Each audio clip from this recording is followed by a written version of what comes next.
The tasks of this holy season are not so easy. They can be difficult because we all have patterns of behavior that have been lived and reinforced throughout our lives. They can be difficult because we all carry emotional baggage from the past, and this baggage can influence how we perceive and respond in the present. They can be difficult because we each have our own set of specific triggers that can set off unintentional emotional reactions without warning. Like Abraham in our Torah portion this morning, it can be helpful to understand these inner challenges as ongoing tests. And during this season of penitence, it can be helpful if we are able to employ some kind of behavioral tool that can assist us as we set out to learn and grow from our trials and our tribulations. The tool I'd like to share with you today and suggest that may be a powerful tool as we enter this new year might be referred to as lengthening the fuse. What does it mean to lengthen the fuse? Think of a bomb. You know, the kind of bomb that is depicted in cartoons, the big black sphere with a fuse at the top. When we talk about lengthening the fuse, the goal is to extend the distance between the initial spark and the subsequent explosion. One of the greatest challenges of our day is that we often are challenged in our capacities to lengthen the time between our initial stimulus or the information that we receive and how we choose to react to it. Our world has become so hyper-connected, so dependent on immediate responses that we have conditioned ourselves to be hyper-reactive to everything we experience. And our fuses, unfortunately, have grown quite short. Consider how frustrating it is when we are trying to look up something online and we need to wait because the internet is slow. Consider how infuriating it can be when we're watching something on TV and our streaming service suddenly puts up the buffer with that little circle that goes on and on and on, buffering. Consider how irritating it can become when the person sitting in, or driving in front of us at a stoplight sits and takes their good old time when the light turns green before they start moving forward. These simple little matters can really test the length of our fuse. Sometimes our fuses are short with our families. Our children are being defiant. Our parents are being too demanding. Our spouses are not on the same page. Sometimes our fuses can be short with inanimate objects. Our computer crashes. We're late for an appointment. Or trying to follow the incomprehensible directions for putting together a piece of furniture from IKEA. Transitions in life are also fertile grounds for a shortened fuse. At times of loss and illness, some of us may feel an inner rage against God. At times of divorce, spouses can wage war on each other. When we don't have any control over some of the things in our lives, like changes at work, loss of a job, or our children getting to the age where they start to make their own decisions and start to individuate, such situations can shorten the fuse. We can even have short fuses against ourselves when we underperform, when we react to a situation at work in an unprofessional way, when we procrastinate, be it at home or at work, between individuals or with society at large. Each of us is hardwired with a strong desire to have things go our way. Whether it is within the context of our relationships or certain events, we all have preconceived ideas, preconceived expectations of how things should turn out. We expect that our computers and other technology are going to work. We expect that people be courteous in traffic, polite on the phone, respectful at work. We expect our relationships with each other to be somewhat harmonious. So when our expectations are not met, when we are disappointed or frustrated or completely turned off by a situation, we respond. We may blow up. We may shut down. We may even withdraw and disengage completely. Whatever the case may be, the time between that spark of dismay and our reaction to that spark represents the fuse. And the more we can lengthen the fuse, the more likely we are to react and respond in healthy ways. Now, it's extremely important to establish the fact that the fuse we are trying to lengthen need not be lengthened for much time at all. In fact, according to studies in neurochemistry, we only need 90 seconds. That's all the brain needs, 90 seconds. Now, I have spoken about this 90-second rule in sermons in the past, so I won't go into the details of the neuroscience and the release of all the chemicals in our bodies. But this idea of the 90-second rule can be summarized pretty easily. Because each of us, when we have something happen, when we react to something in our environment, there is a 90-second chemical process that happens from the brain to the body. And any emotional kind of residual feeling that we have after that 90 seconds is ours alone to own. Because after that 90 seconds, the body pretty much has dealt with the chemicals. And if we choose to stay angry, if we choose to stay frustrated, if we choose to be in a state of dismay, that's on us. Now, why is this 90-second rule important? It's important because the fuse we choose to use, that's what you're going to bring home today. The fuse we choose to use can be either short and volatile, or it can be long enough for the brain to readjust and then direct our actions in a more calm and logical way. The brain science in this is clear. You can Google it. Our reactions to stress and adversity can be radically altered if we can just wait 90 seconds. Interestingly, Jewish teachings on this matter echo the science of today. There is a Hasidic teaching that teaches us that the mind shapes the heart. Indeed, it all begins in the brain. And from a Jewish perspective, the goal is to temper our responses with our values and our beliefs. The rituals and prayers of this season can be understood as disciplines that we employ every year to help us condition our brains to direct the heart in good ways, and ultimately to direct our actions for improvement. Think about it for a moment. Consider the customs and practices that we employ during this time of year and throughout the year as Jews.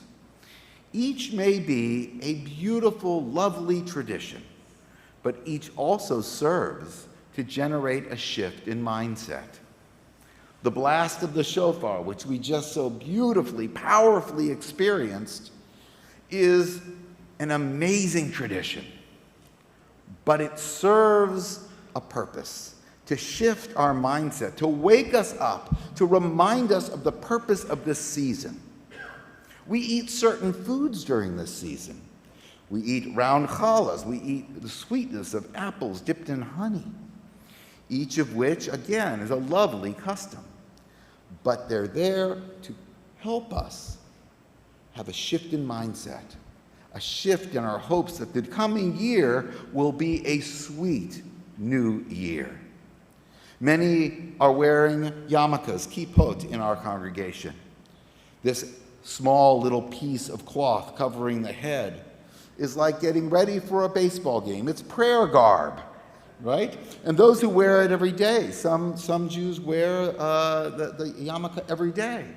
It's there to remind us of a separation between ourselves and God, to have a shift of mindset daily for humility. We say a blessing before we eat to shift the mindset to gratitude. We say the Kaddish for those we love who are no longer with us to shift a mindset of memory. Mindful living is one of the most important goals of all religious endeavors. If mastered, a strategy that begins with mindfulness can go a long way in helping us generate a greater sense of harmony in our relationships and promoting peace in the world around us. So what is mindfulness? And how can mindfulness help us lengthen that fuse? Well, I will argue that the practice of mindfulness is not so far away. In fact, it's something that each of us employ every day. You may not have thought about it much in the past, but every single time we navigate the chaos and stresses and complexities of Houston traffic, we are exercising an enormous amount of mindfulness. In fact, the idea for this very sermon came to me as I was stuck trying to navigate bumper-to-bumper traffic on my way to an important meeting. And as I changed lane to lane to lane, as I needed to get off the freeway, I realized that I was exercising some of the highest levels of mindfulness possible. Let's work through this together. Imagine that you're driving in bumper-to-bumper traffic. It's not a stretch. You probably had it on your way here. So we're driving in bumper-to-bumper traffic. It's stop and go. Your speed varies from anywhere between 3 miles an hour and 25 miles an hour. The freeway is full. Cars are unevenly spaced, and some are zipping in and out, and you're trying to navigate how to get along in this chaos. You know the scene. It's part of our daily existence on 610, on 59, on 45. Don't get me started on the Katy freeway. Now imagine you need to move over 3 lanes to get off the freeway. Think of every single step that you need to take in this process. You have to do all of this with instantaneous reactions. You need to turn on your blinker to let the person behind you know that you're going to change lanes. You need to gauge your speed. You need to gauge the speed of the person next to you. You need to gauge the speed of the people in front of you and behind you. You need to check your rear view mirror. You need to check your left mirror, your right mirror. All of this is going on all at once. And you keep checking, and you keep merging, you keep moving over, eyeing side to side, in front and in back, monitoring your speed. All of this is being done with intention, thought, direction, and of course, extreme caution. One misstep in any of these things, and you can cause a wreck. This is how mindfulness works. When we are able to carefully consider our words before we speak them. when we are able to carefully consider our actions before we do them, when we are able to carefully consider our habits before we repeat them. We are being mindful. It's not easy, but just consider how much better our world would be, how much more harmonious our interactions would be if we tried to do everything with the same kind of calculated, cautious, intentional, mindful behavior as we do when we're trying to change lanes on a crowded freeway. The truth is, our abilities to interact with each other become so much more effective when we slow down and we take the time to think things through before we act. Remember, the mind shapes the heart. And remember, it only takes 90 seconds.